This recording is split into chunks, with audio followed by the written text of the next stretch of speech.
Chers téléspectateurs, bonsoir et merci à vous d'être au rendez-vous pour cette nouvelle édition. À la une de l'actualité, l'électrification de tous les foyers dans toute la grande île se poursuit.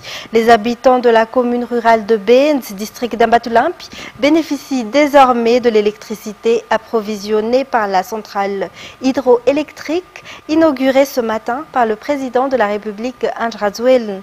C'est le fruit d'un partenariat public-privé à travers l'entreprise privée Hydro-Mado. L'éclairage à travers les énergies renouvelables atteint actuellement les Foukontagnes. C'est un défi lancé par l'État de faire en sorte que chaque foyer bénéficie de l'électricité. Un partenariat entre l'État et le secteur privé a permis d'obtenir de l'énergie propre pour 2 Foukontagnes de la commune rurale de Béens, à savoir Mouraran et Dambossar. L'approvisionnement sera étendu à Ambatoulimpi et Antananarivo à travers le RIA au réseau interconnecté d'Antananarivo. Cette centrale hydroélectrique a une capacité de 1,4 MW et tire son énergie de la rivière d'Anjoub. 700 foyers peuvent en bénéficier. Une telle initiative apporte le développement et l'éclairage dans nos foyers. Elle facilite le quotidien, affirment les habitants, en appréciant le travail réalisé par l'État et ses partenaires dans la construction de cette centrale hydroélectrique d'Ambossar. L'État encourage les entreprises privées à se lancer dans de telles productions d'électricité afin de pouvoir élever rapidement les défis de faire bénéficier l'électricité à toute la grande île. À cela s'ajoute la transition progressive vers l'utilisation totale d'énergie renouvelable, comme le veut le gouvernement malagasy. En plus de l'énergie hydroélectrique comme celle-ci, il existe également de l'énergie solaire dont 41 parcs solaires seront installés dans tous les districts de la grande île d'ici la fin de cette année, selon le président Ange Rajoelina. La semaine dernière, l'État, via le président de la République, a également posé la première pierre de la centrale d'énergie éolienne, la première de Madagascar. Tout cela marque la volonté de l'État à utiliser l'énergie renouvelable à travers l'eau, le vent et le soleil, selon le chef de l'État, qui garantit une énergie propre, durable, avec moins de dépenses en fuel et garantira également la préservation de l'environnement. Les habitants des 2 Foukontagnes peuvent bénéficier immédiatement du branchement Mour, pour lequel seule la location du compteur est à payer chaque mois, ainsi qu'un coût d'installation de 30 000 ariars. Pour les 10 autres Foukontagnes qui ne peuvent pas encore bénéficier de l'électricité de cette centrale hydroélectrique, l'État leur offrira des lampes à travers le projet Azava-Nawanao. Ces lampes seront distribuées aux foyers ayant un carnet de Foukontagnes en règle. Pour en revenir à la centrale hydroélectrique, seulement la première phase est installée et inaugurée par le président de la République Ange Rajoelina ce matin. Une puissance électrique de 700 kWh sera fournie après l'installation de la deuxième phase du projet. Et pour promouvoir le tourisme à Madagascar, le pays prospecte le marché africain. La Côte d'Ivoire sera ainsi l'invité d'honneur de la 10e édition de l'ITM, ou International Tourism Fair Madagascar, et de la première édition de l'IHM, ou International Handicrafts Madagascar. Plus de 100 opérateurs étrangers sont attendus lors de cet événement. Yves Janel. 1 million de touristes? Tel est l'objectif du ministère du Tourisme et de l'Artisanat d'ici 2028. Pour ce faire, l'une des stratégies mises en place par le ministère est la prospection des marchés dans les pays où le nombre de touristes visitant Madagascar est encore assez bas. L'Afrique en fait partie. La Côte d'Ivoire sera ainsi l'invité d'honneur de la 10e édition de l'ITM et de la première édition de l'IHM, explique le ministre de tutelle Chouel Ranjamanjantou. En outre, une centaine d'opérateurs touristiques et de l'artisanat est attendue lors de cet événement. La célébration du 20e anniversaire de l'ONTM, Office national du tourisme, se tiendra également du 20 au 23 juin. La signature de conventions de partenariat entre l'ONTM et les partenaires de cet événement s'est tenue ce jour au CCI Vatou, lieu où se tiendra l'événement. Dans les actualités également, une fillette âgée de 1 an et demi est morte hier suite à un coup porté par son père. Cette petite fille aurait fait caca dans sa culotte, ce qui a entraîné la colère de ce dernier. Elle a été amenée à l'hôpital d'Amboumiange dans la nuit du 30 avril, mais n'a pas survécu à cause d'une fracture vertébrale selon nos sources. Le coupable est détenu auprès de la gendarmerie. Andoniana Martina, Sech Angianab et Nzara Djiansou. Razaf Machacha Nekin. Une fillette âgée de 1 an et demi, habitant à Batunlamb, Fuktan Soneran, commune d'Amboui-Mangakeli, a succombé hier à 4 heures du matin à l'hôpital d'Amboumianj. Selon les médecins, une fracture au niveau de ses vertèbres en est la cause. D'après nos sources, le 30 avril vers 16h30, Neken a fait caca dans sa culotte. Sa mère était absente à ce moment. À cause de cette situation, son père était en colère et l'a tabassé. Par la suite, Neken en a cessé de vomir, mais le père ne s'en est pas préoccupé, outre mesure, et l'a laissé s'endormir en la laissant seule. Sa mère est rentrée à 19h et a constaté que Neken est inconsciente. Elle a prévenu les voisins et après les premiers secours, Neken a repris connaissance. Elle a ensuite été emmenée à l'hôpital d'Amboumianj, mais elle a fini par succomber. Le voisinage a alerté la gendarmerie d'Ambouy-Mangakeli et après enquête, le père a avoué ce qui s'est réellement passé. Le père est actuellement transféré dans une autre brigade pour raison de sécurité. La gendarmerie, de son côté, a précisé qu'elle n'acceptera aucune intervention. Si cela était, cela pourrait être considéré comme une complicité dans un meurtre.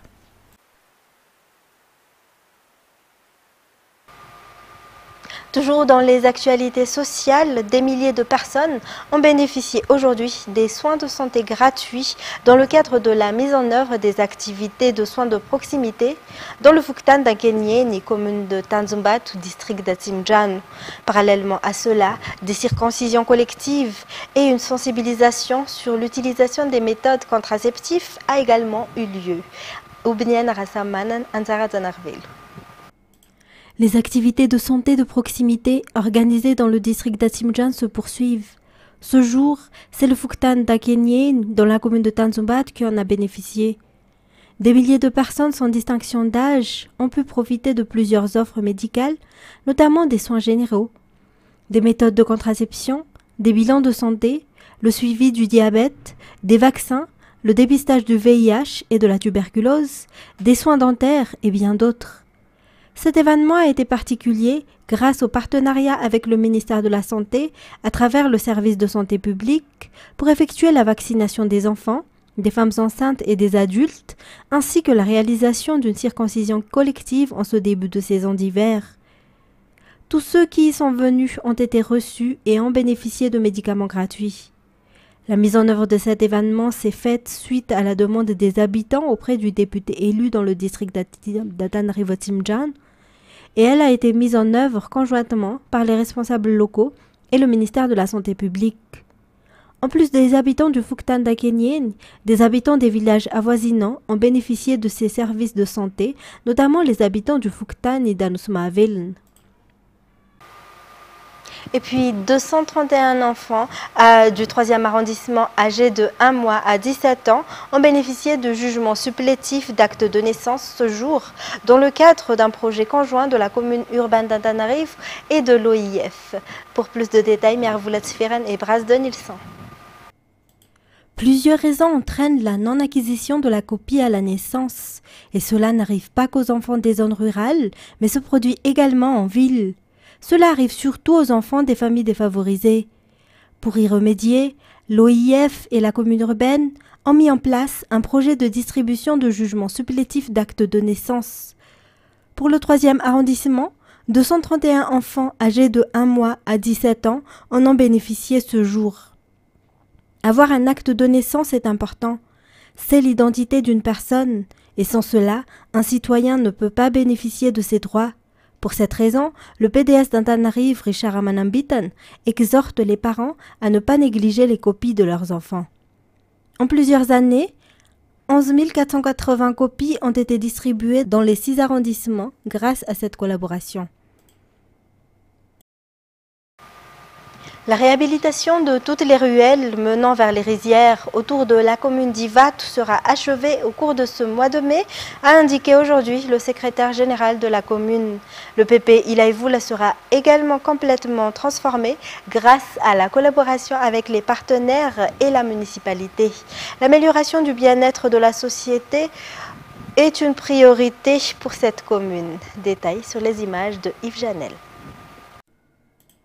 8 ans après sa construction par la commune d'Ivatu, le PP Ilaivula Ivatu a été complètement rénové grâce à la coopération des habitants et des partenaires de la commune. Plus de 150 élèves y suivent les cours. Les infrastructures seront bientôt achevées selon le secrétaire général de la commune d'Ivatu, Rivra Bervelu. Par ailleurs, la réhabilitation des ruelles menant vers les rizières autour de la commune sera achevée d'ici la fin de ce mois, selon toujours les explications. Les porte-à-porte auprès de chaque foyer se poursuivent également en vue de la confection du carnet biométrique, mais aussi afin de faciliter la distribution d'aide pour les familles nécessiteuses. En politique, les bulletins uniques pour les élections législatives édités en Afrique du Sud arriveront dans le pays le 8 mai. Par ailleurs, un rajout de 749 bureaux de vote est également prévu. La CENI procède actuellement à la formation des personnels des bureaux de vote. C'est Nran Irlande pour plus de détails. La date limite d'arrivée de tous les bulletins uniques à Madagascar sera respectée. Selon les estimations, ils arriveront depuis l'Afrique du Sud le 8 mai prochain, rassure le rapporteur auprès de la CENI, Soave Andjamartafk. Le rajout de 749 bureaux de vote complémentaires est également prévu. Selon toujours les explications, cela ne changera en rien l'équipement des bureaux de vote. Afin de professionnaliser les élections législatives et de faciliter leur déroulement, la formation des membres des SRMV dans toute l'île doit être effectuée. Pour la région d'Analamang, la formation se tient à l'ENA Mandjoubé durant 2 jours et pour les régions, cela se tiendra du 6 au 11 mai. Parlons météo à présent. La dépression tropicale au nord du canal de Mozambique s'est intensifiée en tempête tropicale modérée et a été baptisée au nom de Hidaya hier soir. Ainsi, elle est le deuxième système de la saison cyclonique 2023-2024. Son centre est positionné à environ 630 km au nord-ouest d'Antsranen, d'après le bulletin publié ce matin par Météo Madagascar. Le vent moyen est estimé à 60 km/h avec des rafales de 90 km/h près de son centre. Elle se déplace vers l'ouest à 8 km/h. Au cours des prochains jours, elle poursuivra son trajet en direction générale de l'ouest et devrait atteindre la côte tanzanienne vers samedi. Hidaya n'influencera pas sur les conditions météorologiques sur le pays. Par conséquent, il n'y a pas d'alerte cyclonique à Madagascar. À l'international, au Liban, les Syriens qui ont fui la guerre où le régime de Bachar el-Assad vivent en marge de la société. Le mois dernier, le meurtre d'un responsable politique libanais attribué à un gang syrien a déclenché une vague d'hostilité particulièrement violente contre ces réfugiés. France 24. Ahmed vient d'être notifié par la police municipale qu'il doit quitter son lieu de travail. Sans titre de séjour valide, ce caissier risque l'expulsion vers son pays, la Syrie. Cela fait des années que je renouvelle mon titre de séjour. Je dépose mes documents au bureau de la sécurité sociale avant de me rendre à la direction de la Sûreté Générale pour soumettre ma demande. Aujourd'hui, les administrations sont en grève, je ne peux rien y faire. Selon des sources sécuritaires, plus d'1,5 million de ressortissants syriens sont sans papier ou ne possèdent pas de documents en règle. Les personnes qui ont un titre de séjour sont les bienvenues dans notre commune. Ceux dont les documents ne sont pas en règle ont 1 mois pour régulariser leur situation. Et les réfugiés sans papier devront quitter le territoire communal dans un délai d'1 semaine. La présence de plus de 2,5 millions de réfugiés syriens au Liban, soit 1/4 de la population totale, représente un bouleversement démographique, économique et social. Salma habite dans ce quartier de l'est de la capitale. Comme de nombreux autres Libanais, elle ne cache plus son exaspération. La vie est devenue un enfer. Le pays est envahi par les Syriens. Bientôt le Liban leur appartiendra et les Libanais seront des étrangers dans leur propre pays. On ne possède plus rien dans ce pays. L'histoire se répète, mais avec d'autres acteurs. Autrefois, ils étaient palestiniens. Aujourd'hui, ils sont syriens. Venez vite, 2 étrangers rôdent dans le coin.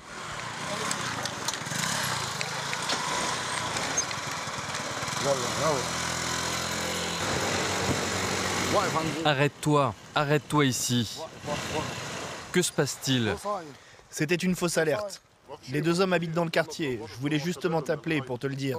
T'inquiète, on était juste à côté. C'est tout de même rassurant, vous faites du bon travail. On se retrouve plus tard. Pour pallier les manquements des autorités en matière de sécurité, les habitants de certaines localités ont créé des groupes de surveillance de voisinage. Nous sommes obligés d'être dans la rue afin d'aider les municipalités, les forces de sécurité et l'État, qui est d'ailleurs absent dans certaines régions. Nous voulons la sécurité et la stabilité dans nos quartiers, à la maison et au travail. La recrudescence des crimes commis par les réfugiés syriens a déclenché une vague d'hostilité à leur encontre. Au moins 2 Syriens ont été tués et plusieurs autres ont été blessés depuis le début de l'année.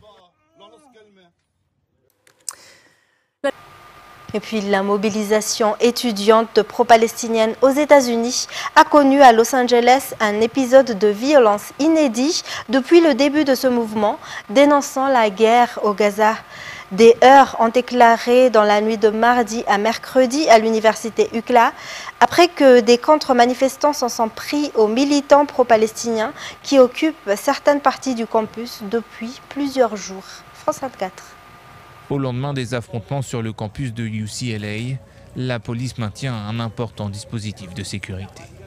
Les portes de l'université de Los Angeles sont restées fermées ce mercredi. De nombreux étudiants restent choqués.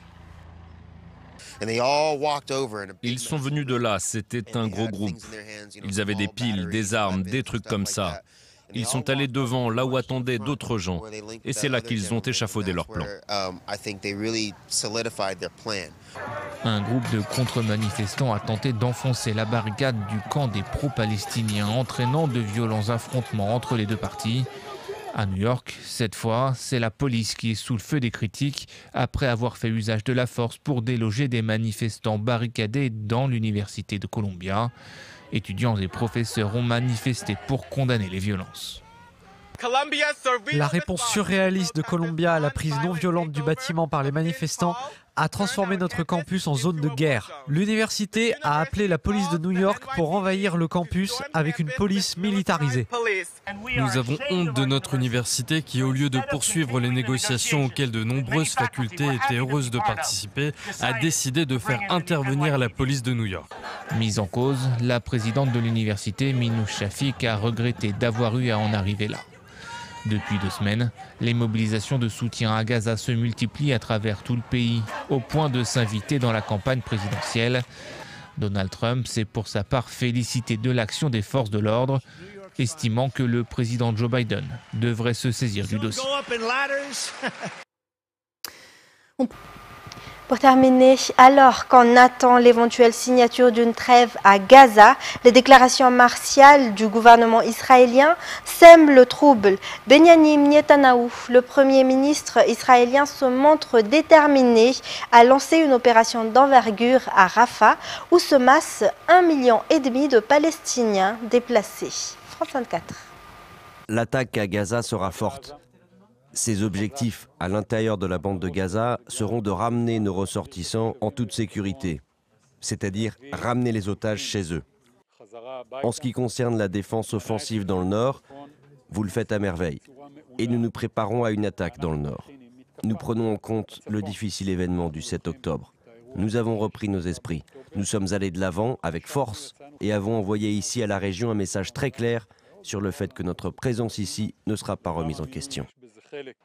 Mais il faut le prendre avec le plus grand sérieux parce que ce qu'il faut savoir, c'est que le véritable problème d'Israël aujourd'hui, c'est moins la frontière sud qui a été relativement sécurisée. Les tirs de roquettes depuis le territoire de Gaza ont quasiment cessé après ces opérations massives de l'armée israélienne. Mais dans le nord, en revanche, il y a des tirs de roquettes tous les jours avec parfois des morts, des dizaines de blessés et surtout entre 70 000 et 100 000 Israéliens qui ont dû quitter leur domicile, ceux qui résidaient à la frontière libanaise, car la situation est impossible, on ne peut plus vivre à cette frontière. Et pour Israël, c'est évidemment un problème considérable. L'économie est bloquée et puis toute une partie de son territoire lui est interdite. Donc cette opération, elle est annoncée, on l'a entendu, par l'état-major israélien, mais elle est également réclamée par une grande partie de l'opinion qui souhaite qu'Israël en termine avec cette menace du Hezbollah. Le Hezbollah qui est une armée beaucoup plus puissante que ne l'est le Hamas et qui menace menace véritablement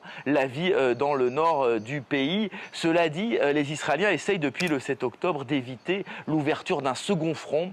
Ils veulent, en tout cas les déclarations des dirigeants, d'abord terminer avec le Hamas à Gaza et ensuite lancer éventuellement cette offensive dans le nord du Liban, même si certains préfèrent jouer la carte diplomatique et espèrent obtenir de la communauté internationale qu'elle force le Hezbollah à se retirer de la frontière entre le Liban et Israël.